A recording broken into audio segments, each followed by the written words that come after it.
بنتابع كلنا مباراة هي الأهم، مباراة للإنسانية فيها التحكيم ظالم وتغطية إعلامية مضللة. حكومة نتنياهو فاشلة في التعامل مع الفلسطينيين، وجيشنا هاجم غزة مرات عدة، لكن الكلمة الفصل ليست بأيدينا بل في يد الفلسطينيين. بس برضو مباراة فيها نجوم شجاعة وعندها ضمير.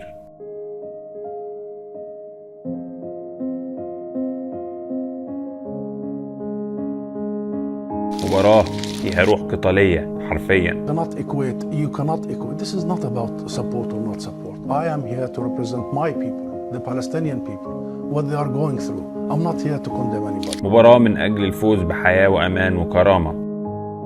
مباراة فيها جمهور صوته بيهز الدنيا كلها مش بس مدرج.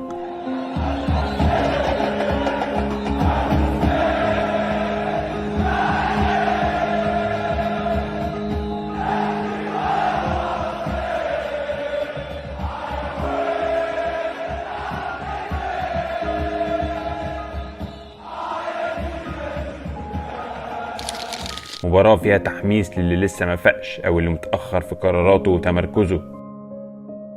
مباراة فيها انتمائك وتعاطفك وفخرك بالجانب اللي بتشجعه لازم يترجم لكل أشكال الدعم.